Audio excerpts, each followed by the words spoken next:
Merci beaucoup. Eh ben, en effet, je vais vous parler de e-doing, qui est donc le terme la catégorie qu'on a créée il y a quelques années de ça maintenant. Donc, je suis directeur grand compte chez 50, et chez 50, notre métier, c'est de résoudre le problème du passage à l'action. En effet, c'est mieux. Ce fameux problème du passage à l'action dans les formations et dans les transformations des entreprises. Donc, qu'est-ce que ça veut dire? Quand on a créé 50 il y a 5 ans, on s'est posé la question de comment travailler le marché, et on est parti de deux constats très simples. Le premier, c'est que, je vais peut-être faire un petit exercice avec vous d'ailleurs, est-ce que vous vous souvenez de votre dernière formation? C'est vrai que globalement, en général, c'est plutôt facile. Maintenant, est-ce que vous vous souvenez de la dernière fois que vous avez vraiment transformé cette formation dans votre job, devant votre poste de travail? Là, en général, c'est un petit peu plus compliqué, et ça nous est tous arrivé un jour d'assister à une formation, d'être hyper motivé, hyper aligné, parfois même galvanisé après une conférence hyper inspirante. Et quand on revient à son poste de travail, petit blocage qui est complètement normal. Parce qu'on peut être happé par le quotidien, les emails, les réunions qui arrivent. Et deux, parce qu'il existe ce qu'on appelle des biais cognitifs qui vont empêcher ce passage à l'action-là. Si vous étiez là hier, vous avez peut-être entendu notre conférence sur le sujet hier. Et c'est ce qui explique que seulement 12% de ce que les employés vont apprendre dans les formations et dans les différents plans de transformation, qui vont mettre en pratique concrètement sur le terrain. Donc ça, c'est le premier constat. Deuxième constat, vous connaissez sûrement le 10-20-70, qui est ce schéma que je vous ai mis à l'écran, qui, résumé, veut dire que quand on cherche à développer et à ancrer des nouvelles compétences et des nouveaux comportements, ça se passe en 3 phases, et à 10% par ce qu'on appelle le learn, donc tout l'apprentissage, le distanciel, le présentiel, toutes les différentes modalités, pour le coup il en existe beaucoup sur le marché, à 20% par le share, donc les ateliers de co-développement, le mentorat, tout ce qui est vraiment partage entre pairs, qui a ça vraiment pour objectif l'ancrage mémoriel, et ensuite à 70% sur le do. Donc c'est quand j'applique dans mon quotidien de travail qu'à 70% je vais développer des nouvelles compétences. Donc c'est aussi sur ce constat-là qu'on s'est basé. Vous avez peut-être vu notre devise qui est Stop Talking, Start Doing, qui est un petit peu provocatrice pour aussi montrer une chose sur le marché, c'est que quand on regarde ce cycle de développement des compétences, et quand on le met en parallèle de d'où sont les investissements dans les entreprises, je grossis un peu le trait, mais globalement c'est 90% sur les 10% du learn, et 10% sur ce qui reste, et s'il y a déjà du share, on est déjà très bien. Donc je garde ce ton un peu provocateur, mais c'est sur ce constat-là qu'on est parti chez 50 pour créer une solution donc dite de e-doing, qui va donc mixer d'un côté les sciences comportementales, donc ce qu'on appelle le nudge, qui sont des petites incitations douces pour aider le collaborateur à passer à l'écran et à franchir ce cap de l'intention à l'action justement, et la technologie. Tout est basé sur une solution logicielle en SaaS, qui va nous permettre d'un côté d'adresser des gros volumes de population, 100, 500, 1000, 10 000 collaborateurs, de manière personnalisée selon leur profil et leur contexte, et surtout de vous donner la mesure de ce qui est concrètement mis en place sur le terrain. Comme on va rendre ce changement très concret, je vais vous le présenter, on le rend tangible et on le rend mesurable. Et donc pour la première fois, on apporte des datas sur post-transformation, post-formation. Voilà ce qui est vraiment mis en place sur telle thématique dans mon organisation. Très concrètement, ça se matérialise par des suggestions de micro-actions qui vont être envoyées à réaliser dans le quotidien professionnel des collaborateurs, sur des formats de sprint qui vont durer à peu près 45 jours en moyenne, avec un peu le principe de on ne peut pas changer sur tout le temps, donc faites des focus sur une thématique, et on va vous envoyer un certain nombre de défis à réaliser sur cette thématique-là. Et un exemple très concret, nous on travaille donc 100% sur les soft skills, c'est vraiment les postures qui nous intéressent, toute cette huile dans les rouages entre guillemets qu'il y a dans les organisations. Donc une de nos grandes thématiques, c'est tout ce qui est posture managériale. Pour un manager par exemple qui chercherait à travailler sa capacité à déléguer, une micro-action, ça pourrait être prochain entretien avec un de tes collaborateurs, donc dans ton point individuel, identifie 3 emails sur lesquels tu vas lui dire que tu n'as plus besoin d'être en copie. C'est très simple, c'est très pragmatique, et surtout c'est mesurable parce qu'on sait si on l'a fait ou pas. Il n'y a pas de zone grise entre guillemets. Alors, plutôt que de vous expliquer un peu la genèse de 50, je voulais vous donner un exemple très concret pour vous expliquer comment on collabore avec nos clients, je suis à 5 minutes en avant. J'ai pris le cas de la Bred, donc, qui est une enseigne, une entité du groupe BPCE, donc Univers Banque Assurance. Comment on est arrivé à travailler avec eux? En fait, en 2021, ils se sont rendus compte que il y avait trop peu de rituels managériaux qui étaient en place dans l'organisation, ce qui créait d'un côté un peu un désengagement des collaborateurs, et de l'autre il y avait un sujet aussi au niveau de la bonne circulation des informations et la bonne diffusion typiquement des valeurs, des choses qui viennent aussi par les managers. Donc ils ont mis en place assez logiquement des formations, sujet identifié, réaction par la formation, qui a bien marché, mais qui mettait trop de temps, et surtout qui sont arrivés à un moment où c'était la crise du Covid. Donc d'un coup, tout le monde s'est retrouvé en hybride. Dans la banque assurance, il y a quand même beaucoup de gens qui étaient à l'époque pas encore habitués à gérer l'hybride, des managers qui n'avaient pas du tout l'habitude de gérer cet hybride-là, des collaborateurs eux-mêmes qui n'avaient pas été habitués à faire du télétravail. Donc voilà, il y avait un gros sujet autour de l'engagement collaborateur aussi. Donc est arrivé 50 avec un programme de e-doing avec ces trois objectifs: commencer à redévelopper un peu le capital humain de la ligne managériale, animer les équipes, créer cet engagement, et aussi toute cette logique de véhiculer un peu les nouveaux modes de travail pour piloter l'activité à distance. Donc je vous ai mis très rapidement le périmètre sur lequel on a travaillé. Donc c'était à peu près 200 personnes, les managers de la direction des opérations, donc sur un périmètre France, la Bred. On a travaillé donc la construction d'un parcours qui est sur 4 grandes compétences. Donc le leadership, les postures de coach, tout ce qui est feedback, qui est très lié aussi à la partie coach, et justement la dynamique de collaboration. Et donc, comment est-ce que ça s'est traduit très concrètement sur le terrain? Donc nous, on a une solution SaaS, donc on travaille sur des contrats qui sont annuels et pluriannuels. Donc la première étape, c'est de co-construire un parcours ensemble.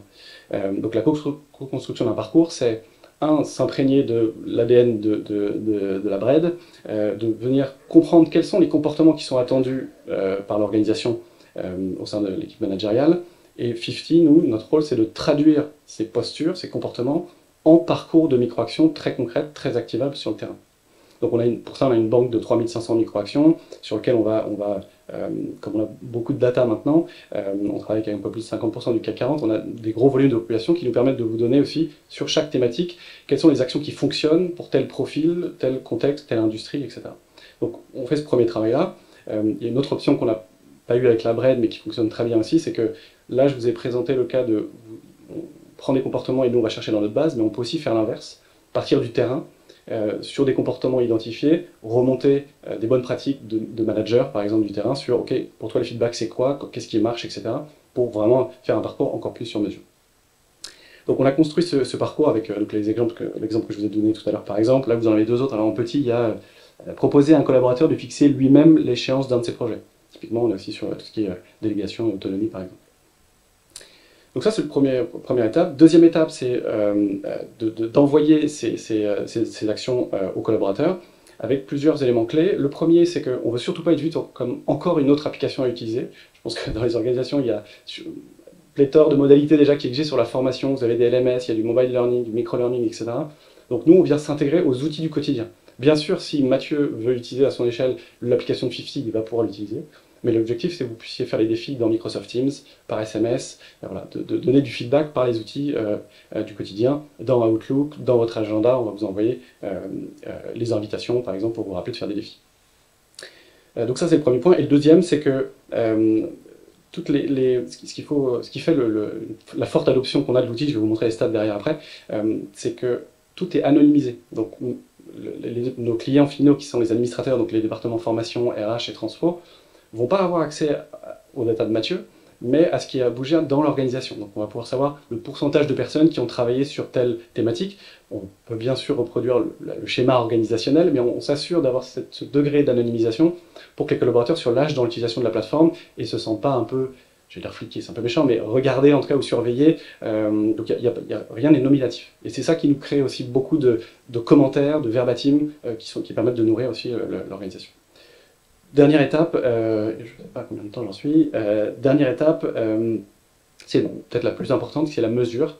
À mon échelle individuelle d'utilisateur, je vais pouvoir suivre où est-ce que j'en suis dans ma progression sur telle thématique, le nombre d'actions que j'ai réalisées, que j'ai acceptées, que j'ai réalisées, etc. Et ensuite, les départements, typiquement ici la direction RH et la direction des opérations, ont pu, eux, avoir accès à toutes ces datas à l'échelle collective, avec les habitudes qui ont été créées dans le temps, les verbatims, voilà, toute cette mesure de ce qui se passe vraiment sur le terrain. Et donc, pour en arriver à des choses très, très concrètes, le parcours avec la Bred s'est plutôt bien passé, donc on a eu une belle utilisation de l'outil, une belle adhésion dans la démarche de « ok, j'apprends ». Je sais que c'est pas toujours facile, donc on m'a mis 50 pour m'aider à passer à l'action justement. Donc une très forte adhésion de la part des managers, 90% quand on le met en exergue avec ce qui se passe dans les taux qu'on peut avoir dans la formation, non obligatoire, où on est plutôt en général entre 30 et autour de 30% ou 20-30%, on est plutôt content de cette stat-là. On a eu des verbatims, je vous en ai mis certains, des utilisateurs qui ont vraiment fait un feedback, parfois pour eux, mais parfois pour... on comprenait que dans la rédaction, c'était aussi pour la direction, pour dire ça a marché, mais on a trouvé des feedbacks qui étaient aussi note à moi-même pour la prochaine fois. Ça c'est intéressant parce que ça donne un outil aussi pour les collaborateurs d'itérer aussi sur leurs skills. Et vous avez les retours de la direction, forcément. Ce qui était hyper important, c'est qu'on a eu des vrais changements qui ont été faits sur le terrain, qui ont été observés. On a beaucoup de rituels qui ont été créés. Il y a d'ailleurs une espèce de mème, entre guillemets, qui a été créé dans cette équipe-là, où quand les managers arrivaient en réunion, ils disaient, voilà, pour info, on est 2 ans en réunion ensemble, je suis sous défi 50, je vous explique pas ce que c'est, mais voilà, ça créait de l'émulation aussi, les collaborateurs, ça les incitait aussi à être plus sensibles peut-être à la démarche de développement personnel qui pouvait être véhiculée par les managers, donc ça a plutôt très bien marché. Voilà pour moi, je crois que je suis au bout, stop talking, si vous avez des questions, je peux doing. T'as encore un petit peu de temps. Ok. Est-ce qu'il y a des questions, mesdames, messieurs? Oui? Oui, tout à fait. On va construire un pool de micro-actions ensemble au démarrage, et ensuite, il y a un onboarding qui va faire que vous allez expliquer, enfin, sauf si on ne l'a pas récupéré en amont de mission, mais votre contexte. Est-ce que vous êtes en contact du client ou pas? Est-ce que vous êtes en télétravail, en hybride? Quelle est votre ligne de manager, si vous êtes manager par exemple, transverse, manager de manager, etc. Tout à fait. Ça, c'est vraiment sur votre profil. Mais après, on va aussi vous demander ce sur quoi vous voulez travailler. En fait, tous les nudges, c'est aussi d'engager les collaborateurs. Et un nudge, une incitation douce qui est très puissante, c'est le choix actif. Donc on vous donne le choix de dire, ok, en démarrage de mission, on va travailler sur le feedback, la collaboration et la posture de coach. Ok, sur quoi vous voulez commencer à travailler. Et ça aussi de dire, ok, ok, feedback c'est bon, c'est ça qui va vous créer de l'engagement aussi. Et c'est d'ailleurs un des leviers forts dans la plateforme, c'est qu'au démarrage, quand on vous propose des défis, on vous propose toujours 3 défis, plutôt qu'un. Quelqu'un vous avez le choix entre je le fais ou je le fais pas, mais là on vous en donne 3. Moi, ma fille a 2 ans, c'est ce que je fais avec des petits pois, des haricots, et voilà, c'est jouer sur le choix actif, c'est ça qui crée de l'adhésion aussi, et de l'engagement auprès de collaborateurs. Peut-être juste un dernier point, parce que je ne suis pas sûr de l'avoir mentionné. On travaille 100% nous sur les soft skills. Il y a 4 grandes verticales. Là, je vous parlais des postures managériales. Il y en a 3 autres qui sont très fortes chez 50. Il y a tout ce qui est nouveaux modes de travail. Travailler sur le management hybride, la partie agile, etc. Le troisième, c'est tout ce qui est diversité et inclusion. On a beaucoup de parcours pour... Ok, on me demande d'être inclusif, mais qu'est-ce que ça veut dire concrètement dans mon job? Donc, on travaille avec NJ, par exemple, sur... D'un côté, des parcours sur des talents hommes et femmes, sur développer les réflexes inclusifs, mais aussi des parcours de leadership au féminin pour travailler sur des populations femmes uniquement. Et le dernier volet qu'on travaille, c'est tout ce qui est valeurs et culture d'entreprise, qui sont des sujets qui sont parfois, enfin très souvent travaillés dans les hautes sphères, et qui ont un petit peu de mal à redescendre en action très concrète. Ok, on me demande, on a une valeur qui est la confiance, comment ça se traduit dans mon job, voilà. Donc, ça, c'est les 4 verticales, et ça se traduit par une profondeur, j'allais dire, de catalogue de quelle nature? On a j'ai perdu le mot, mais pas un dispositif, mais un référentiel de compétences, pardon, de 42 compétences qui viennent qui viennent se croiser en fonction des thématiques. Bien sûr, il peut y avoir les postures managériales dans un contexte hybride, enfin, tout ça vient s'entrecouper, mais tous les parcours sont basés sur ce référentiel de 42 compétences.